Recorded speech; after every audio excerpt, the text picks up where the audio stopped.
मित्रों नमस्कार, मैं अर्जुन कुमार शर्मा आप लोगों के बीच आज उपस्थित हुआ हूं और मैं आप लोगों के बीच आज बढ़ई जाति के वर्तमान में संघर्ष पर चर्चा करने जा रहा हूं। इससे पहले भी हमने कई एक वीडियो बनाई है जो आप लोगों ने देखा होगा और सराहा भी है। मैं इस चर्चा को आज आप लोगों के बीच इसलिए रखना चाह रहा हूं कि आज़ादी के 75 साल बीत जाने के बाद भी जो समाज के और वर्ग और जाति जितना अधिक तरक्की की है, जितना अधिक आगे बढ़ा है, उसके बनिस्बत हमारी जो बढ़ने का क्रम है वह थोड़ा धीमा है। और यह कई एक सेक्टर है जिससे हम लोग शिल्पकार में से आते हैं, निर्माण कार्य में हम लोगों की अहम भूमिका है। इससे पहले हम चर्चा किए थे कि भारत के इतिहास में किस तरह से भारत को समृद्ध बनाने में, भारत को मजबूत बनाने में, एक मजबूती प्रदान करने में किस तरह से बढ़ई जाति ने अपना योगदान दिया। लेकिन वर्तमान समय में जो परिस्थिति बदली है, टेक्नोलॉजी का समय आया है, अभी के समय में हमारे साथ क्या चैलेंज है, क्या संघर्ष है।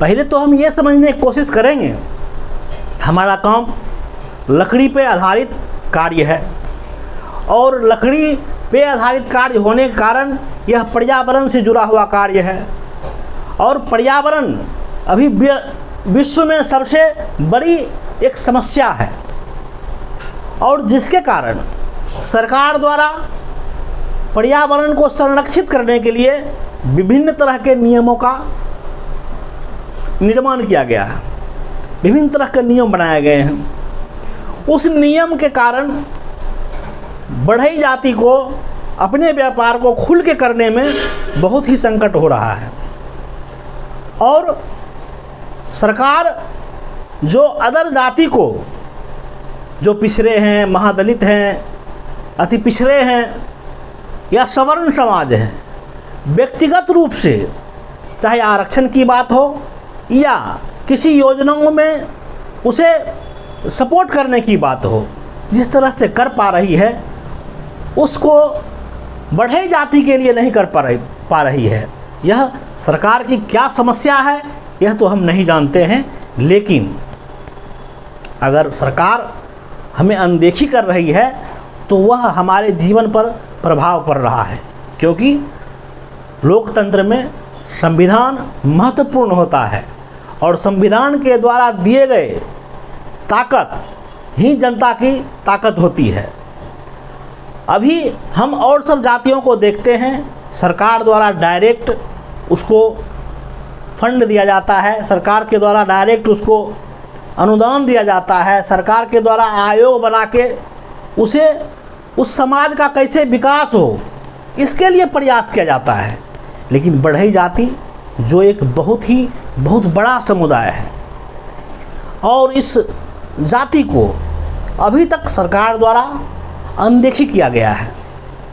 अभी हम उद्योग लगाना चाहें, अगर लकड़ी से जुड़े हुए कारखाना लगाना चाहें तो कई एक बाधाएं आ गई। पहले तो आपको चीरने जो आरा मशीन जो चीरती है लकड़ी को, उसकी लाइसेंस आपको नहीं उपलब्ध होगी। दूसरी, आपको पर्याप्त मात्रा में यहाँ लकड़ी नहीं उपलब्ध होगी। अगर यहाँ नहीं भी उपलब्ध है, अगर आप बाहर से और विदेश से मंगाते हैं तो उसमें भी आपको जो एक बढ़ई जाति को स्पेशल कुछ सब्सिडी मिलनी चाहिए, जीएसटी के तहत जो रिबेट मिलनी चाहिए वो नहीं मिल पाती है, जो अदर कास्ट को मिलती है। अदर कास्ट को रेवेन्यू में जो डाक होता है या कुछ होता है उसमें मिलती है। अभी जो सरकारी वृक्ष है अगर वह कटाई होती है और वह सरकारी डिपो में रखा जाता है तो यह सरकार द्वारा प्राथमिकता नहीं दी जाती है जो बढ़ई जाति को ही मिलना चाहिए और उसमें भी इसमें सब्सिडी मिलनी चाहिए। सरकार को इस ओर ध्यान देना होगा। बढ़ई जाति की जो 95% आबादी है इससे जुड़ा हुआ है और मजदूरी का काम कर रहे हैं, इसमें व्यवसाय का काम कर रहे हैं, इसमें व्यापार का काम कर रहे हैं। इस चीज़ को सरकार अगर नहीं समझती है तो वास्तव में बढ़ई का जो आर्थिक विकास हो सकता है वह नहीं हो पा रहा है मित्रों। अभी सरकारी डिपो में लकड़ी बहुत पड़े हुए हैं, ऑक्शन भी होते हैं, कई एक लकड़ी तो कई एक साल रखे रखे सड़ जाते हैं, तब ऑक्शन होते हैं, जलावन के भाव में बिकते हैं। लेकिन सरकार की नीति में यह नहीं है जो यह प्राथमिकता मिले बढ़ई जाति को, जो बढ़ई जाति ही इस लकड़ी को खरीद सकता है और यह जाति ही इसको उपयोग कर सकता है, व्यापार कर सकता है। हम इसीलिए यह हमारे लिए संघर्ष का विषय है मित्रों। अभी जो आरक्षण है, आरक्षण में हमें अति पिछड़ा श्रेणी में रखा गया है और अति पिछड़ा में जितने भी संपन्न समाज हैं उसको भी जोड़ दिया गया है। जिसका कारण क्या है, हम जब 95% मजदूर वर्ग से आते हैं तो हमारी जो आर्थिक स्थिति है बहुत बेहतर नहीं रहती है, हमारी जो शैक्षणिक स्थिति है वो बहुत बेहतर नहीं होती है, उसके कंपटीशन में हम खड़ा नहीं रह पाते हैं। और जिसका कारण होता है अति पिछड़ा वर्ग में रहने के कारण भी, आरक्षण में के दायरे में रहने के बाद भी हमें जो मिलनी चाहिए, हमें हमारी जो हक हिस्सा मिलनी चाहिए वह हक हिस्सा से हम वंचित रह जाते हैं। इसका कारण है जो कुछ महत्वपूर्ण जो मजबूत समाज हैं उसको अति पिछड़ा समाज में जोड़ देना और कोटा को नहीं बढ़ाना। जो 17.5% कोटा है उसी में अति पिछड़ा को भी समेटा गया है और उसमें 125 के करीब जातियों को दिया गया है। आपको सुनकर यह आश्चर्य होगा, एक तो सरकारी वैकेंसी बहुत कम निकलती है और अगर निकलती भी है तो जो मजबूत फैमिली है, जो मजबूत समाज है, वह सबसे अधिक उसमें आ जाती है और हम लोग बहुत पीछे रह जाते हैं। सरकार को इसमें भी कैटेगरी करनी चाहिए। और मैं तो ये कहूँगा जो हमारी वास्तव में जब आप सवर्ण को 10% का स्पेशल रिजर्वेशन दे सकते हैं केंद्रीय स्तर पर, तो हमारी स्थिति तो कई एक गुना उससे कम है। राजनीतिक दृष्टिकोण से, आर्थिक दृष्टिकोण से, शैक्षणिक दृष्टिकोण से, और हम तो कई एक गुना उससे नीचे हैं। तो क्यों ना बढ़ई जाति को स्पेशल स्टेटस दिया जाए, आरक्षण का स्पेशल लाभ दिया जाए। आप देख लीजिए, जब हमारे समाज में पढ़े लिखे जो नौजवान हैं वह उससे हम पीछे, उसको सुविधा नहीं रहने के कारण, अच्छी व्यवस्था नहीं रहने के कारण, बहुत अधिक पढ़ाई नहीं करवाने के कारण हम उस मुकाम को नहीं छू पाते हैं। तो जिस तरह से सवर्ण को 10% आरक्षण दिया गया, जबकि उसमें जो गरीबी की संख्या है 10% नहीं है, जब कुल आबादी 10% है और उसमें 10% में 1-2% गरीब होगा, तब आप उसको 10% का आरक्षण देने का काम किया है। तो जो समाज वास्तव में पिछड़ा है, वास्तव में आर्थिक रूप से कमज़ोर है, वास्तव में शैक्षणिक रूप से कमज़ोर है, वास्तव में राजनीतिक रूप से कमज़ोर है, उसको व्यक्तिगत रूप से क्यों नहीं आरक्षण दिया जाए। मैं सरकार से भी इसका आग्रह करूंगा।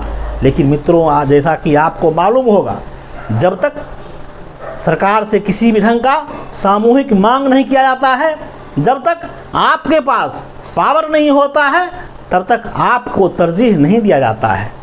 और जिसका कारण है सरकार में अब नहीं रहने के कारण, सरकार को मजबूती का एहसास नहीं कराने के कारण आज भी सरकार हमें अनदेखी करने का काम कर रही है। मित्रों, हम राजनीति में देखें, हम राजनीति में अपने आप को कहीं नहीं देख पाते हैं।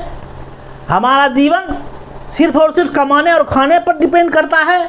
हम राजनीति की ओर अगर देखते भी हैं तो सरकार द्वारा, सरकार में जो बड़े बड़ी पार्टियां हैं वह भी हमें एक अच्छा जो सम्मानजनक तरजीह है वह नहीं दे पाती है। और इसका कारण है कि हमें राजनीतिक चेतना की कमी है। हमारी संख्या दूसरे कास्ट से कंपेयर है, हम किसी से कम नहीं हैं। हम अगर जाते हैं किसी भी पंचायत में, किसी भी गांव में, तो हमारी भी संख्या अच्छी खासी है। चूँकि हम मजदूर वर्ग से आते हैं, राजनीति में अधिक उसमें हम सक्रियता नहीं भूमिका दे सकते हैं, जिसके कारण राजनीति में हम पीछा हैं।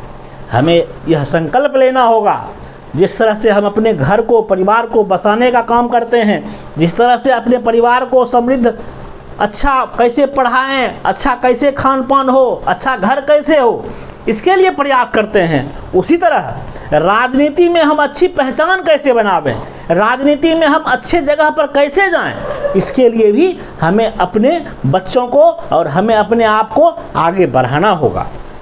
क्योंकि मित्रों, जब यह लोकतंत्र है, इस लोकतंत्र में हर एक व्यक्ति को इस लोकतंत्र का शासक होने का अवसर मिलना चाहिए।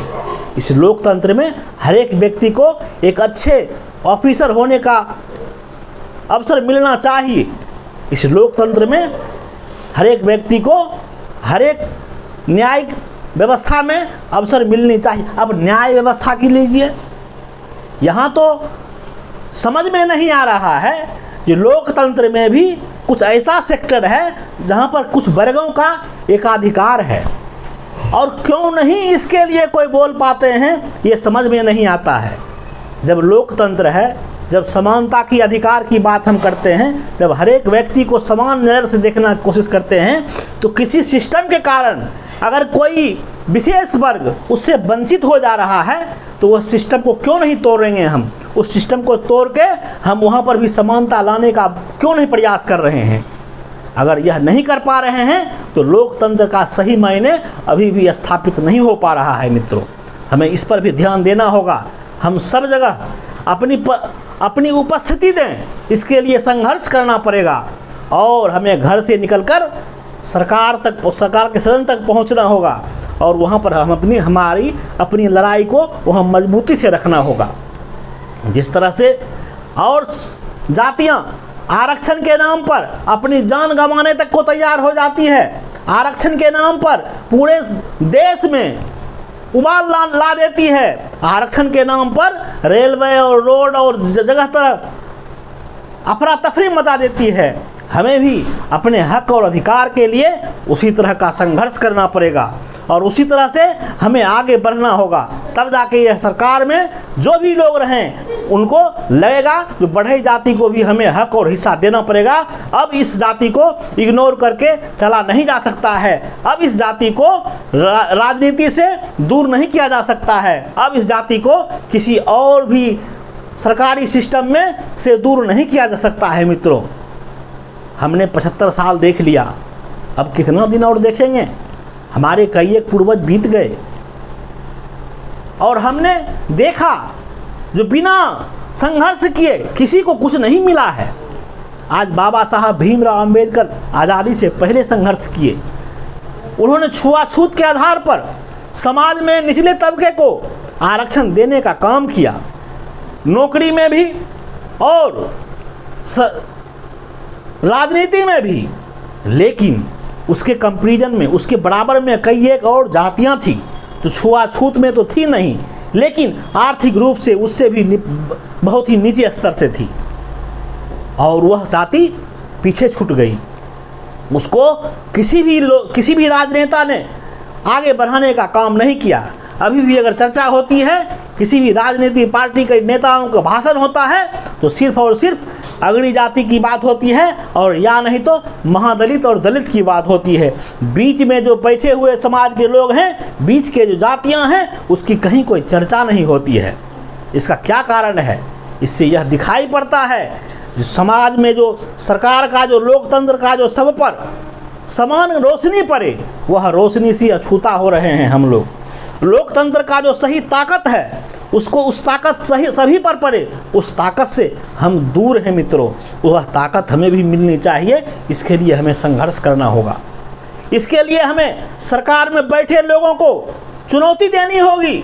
सरकार में बैठे लोगों से हमें संघर्ष करना पड़ेगा, और तब जाके बढ़ई जाति को भी आगे बढ़ाने का काम किया जाएगा। मित्रों, हम आज विधानसभा में देखते हैं, आज विधान परिषद में देखते हैं, आज हम लोकसभा में देखते हैं, राज्यसभा में देखते हैं। हम माना जो लोकसभा में जनता द्वारा चुना जाता है, उसमें पार्टी की मजबूरी रहती होगी, जनता किसको चुनेगी। जनता कमज़ोर वर्ग को हो सकता है नहीं चुने, जनता वैसे नेताओं को जो कमज़ोर वर्ग से आते हैं नहीं चुने, तो पार्टी की मजबूरी समझ में आती है। लेकिन राज्यसभा में क्या मजबूरी है? राज्यसभा में तो सभी जातियों को वहाँ प्रवेश करने का अवसर मिलना चाहिए। किसी एक जाति को क्यों मिल रहा है? किसी एक समूह को अभी भी राज्यसभा का लिस्ट उठा कर देख लिया जाए तो लगेगा राज्यसभा में गिने चुने जो आरक्षण के बाद का सीट है वह गिने चुने जातियों में सिमटा हुआ है। यह सरासर अन्याय है। यह लोकतंत्र में वास्तव में जो इस वर्ग के साथ अन्याय है, इस अन्याय को सरकार को देखना होगा और ऐसी अन्याय को खत्म करना होगा। विधान परिषद में देखिए, आप आरक्षण से जब हट के देखेंगे तो फिर किसी खास वर्ग के दायरे में ही वह दायरा सिमट जा रहा है। विधान परिषद में भी तो आपको अवसर है वैसे समाज को वहाँ पर बैठाने का, ताकि वह अपने हक की बात कर सके, ताकि अपने समाज की बातों को वहाँ रख सके। लेकिन वहाँ भी सरकार अनदेखी करने का काम करती है और बढ़ई जाति को ठगने का काम करती है मित्रों। इसीलिए बढ़ई जाति को आगे बढ़ना पड़ेगा। लोकतंत्र में अपने अधिकार के लिए, लोकतंत्र में अपनी प्रभुता के लिए, लोकतंत्र में अपनी शक्ति को प्रस्तुत करने के लिए हमें आगे बढ़कर लोकतंत्र की रक्षा करनी होगी मित्रों। क्योंकि कुछ लोग या कुछ वर्गों को लोकतंत्र में अधिकार मिल जाने से लोकतंत्र की सही मान्यता नहीं मिलेगी मित्रों। लोकतंत्र का मतलब ही है कि समाज के हर एक वर्गों को उसमें स्थायी रूप से समाज के हर एक वर्गों को वहाँ पर जगह मिलना है। लेकिन आज के राजनेताओं में, आज के पार्टियों में यह कहाँ की बनी हुई है? किसी एक जाति का विधानसभा में आप 50 देखेंगे और किसी जाति का नगण्य है, एक भी नहीं है। ये क्यों है? इस पर हर एक पार्टी को सोचना होगा। और इस वर्ग को अगर कोई भी पार्टी अनदेखी करके चलती है तो वह एक ना एक दिन बढ़ई जाति भी सभी को सबक सिखाने का काम करेगा मित्रों।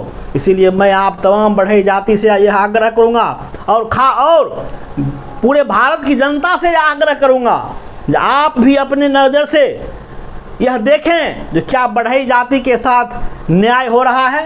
क्या बढ़ई जाति को आगे बढ़ने में जो हम लोग जिसको वोट देते हैं, क्या हमको वोट देने का उनको अधिकार नहीं है? क्या हमें भी वह अवसर नहीं मिले?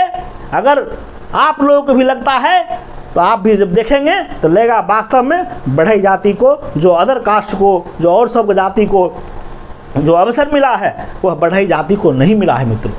इसीलिए मैं सभी लोगों से यह आग्रह करूंगा, जिस लोकतंत्र में अपनी उपस्थिति को मजबूत करने के लिए घर से निकलिए और एक संकल्प लीजिए। जब तक हम वहां नहीं पहुंचेंगे तब तक हम पीछे नहीं हटेंगे मित्रों। और जब तक यह संकल्प नहीं लेंगे तो यह लोकतंत्र में हमें अधिकार मिलने वाला नहीं है। क्योंकि यहाँ पर जो जहाँ बैठा है वहाँ से हटने को तैयार नहीं है। जो जहाँ जो स्थान बना लिया है वहाँ से हटने को तैयार नहीं है। वहाँ जब पहुँचते हैं तो उसको सामाजिक न्याय बोलने के लिए है, सामाजिक न्याय करने के लिए उसके पास कोई जगह नहीं है। इसीलिए हम सब लोगों को एक होकर, एक साथ चलकर और इस लड़ाई को लड़ना होगा और लोकतंत्र में अपनी हक और हिस्सा के लिए समर्थन जुटाकर सरकार से लड़नी होगी। आज आरक्षण की बात हम करते हैं, 50% के आरक्षण के अंदर थे, 10% सवर्ण को मिला, वो 60% पार कर गए, किसी को पता तक नहीं चला, कोई आंदोलन नहीं हुआ।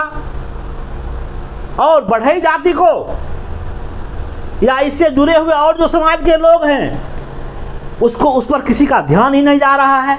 जो इस जाति में भी रहने का जगह नहीं है, इस जाति में भी मजदूर वर्ग के लोग हैं, इस जाति में भी खाने के लिए दिहाड़ी मजदूर पर डिपेंड करते हैं। इस जाति को पुश्तैनी कोई संपत्ति नहीं है।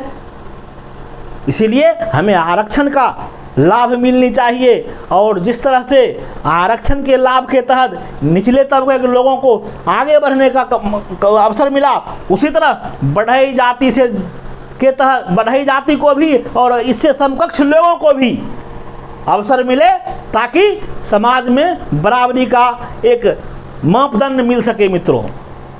हम आज देखते हैं जो भी समाज को आरक्षण मिला है, जो भी समाज को अवसर मिला है, वह समाज आगे बढ़ने का काम किया है।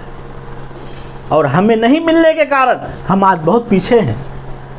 राजनीति में, चाहे जुडिशियल में हो, पत्रकारिता में हो, या किसी भी स्थान पर हम अपने आप को पीछे समझ रहे हैं। इसको हमको और बेहतर करना है। अभी तक जो हमने किया है वह औरों के कंपैरिजन में हम पीछे हैं, क्योंकि औरों बहुत आगे निकल गए हैं, हमको बहुत पीछे छोड़ दिए हैं।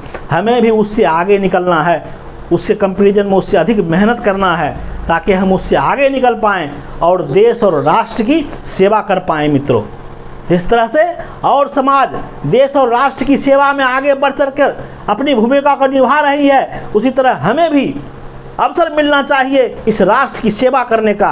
हमें भी अवसर मिलना चाहिए इस राष्ट्र को परम वैभव तक ले जाने का। मित्रों, क्योंकि हम में भी कई एक ऐसे बुद्धिजीवी हैं, कई ऐसे व्यक्ति हैं जो इस देश और राष्ट्र को चलाने में सक्षम हैं।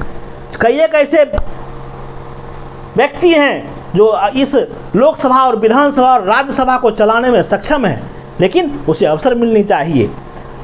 मैं आप लोगों के बीच इसी चंद शब्दों के साथ मैं आप लोगों से फिर आग्रह करूंगा, जो अपनी लड़ाई को जारी रखें, अपने आप को आगे बढ़ाते रहें, और जब तक हमें लोकतंत्र में पूर्ण अधिकार नहीं मिल जाए तब तक हमें चुप बैठना नहीं है। हमें सरकार से मांग करनी है, हमें सरकार से लड़नी है, हमें सरकार से चाहे क्रांति करनी पड़े, चाहे रोड पर उतरना पड़े, हमें उतरना पड़ेगा, उतरेंगे। और देश में जो लोकतंत्र में जो हमारी हिस्सेदारी होनी चाहिए वह हिस्सेदारी हम लेकर रहेंगे। इसके लिए हमें जो भी करना पड़ेगा वह करने का काम करेंगे। मित्रों, हमने जिस तरह से हमारे पूर्वजों ने इस देश की सेवा की है, जिस तरह से हमारे पूर्वजों ने इस देश को समृद्ध बनाने में अपना जीवन का बलिदान दिया है, उस तरह से हमें भी इस लोकतंत्र में अपनी हक और हिस्सा मिलनी चाहिए। मित्रों, आज जो है लोकतंत्र में सबका मान बराबर है, एक गरीब से गरीब व्यक्ति का भी और एक अमीर से अमीर व्यक्ति का भी, एक अनपढ़ से अनपढ़ व्यक्ति का भी, एक पढ़े लिखे व्यक्ति का भी, सबका मान बराबर है। और जब सबका मान बराबर है तो सबका अधिकार बराबर है, और अधिकार बराबर अगर है तो सरकार में बैठे लोगों को सब पर ध्यान देना पड़ेगा। और जो अभी इससे वंचित हैं, जो समाज इससे दूर है, उस समाज को जोड़ने का काम करना पड़ेगा। नहीं तो लोकतंत्र की जो सही खुशबू है, लोकतंत्र की जो सही ताकत है, वह सही ताकत नहीं दिखेगी। मित्रों, हम बाहर से ढोल पीटने से नहीं होगा, अंदरूनी बातों को देखना होगा। अंदर में समाज में जो यह ऊपर नीचे खाई है, इसको भरना होगा, तभी हम एक मजबूत राष्ट्र का निर्माण कर सकते हैं। मैं इन्हीं चंद शब्दों के साथ अपनी बातों को विराम देता हूं, और अब मैं आग्रह करता हूं कि आप लोग हमारी बातों को सुनकर आगे भी हमें साथ देने का काम करेंगे और संघर्ष में साथ चलने का काम करेंगे। मित्रों, मैं इसी चंद शब्दों के साथ अपनी बातों को विराम देता हूं। जय हिंद, जय भारत, नमस्कार।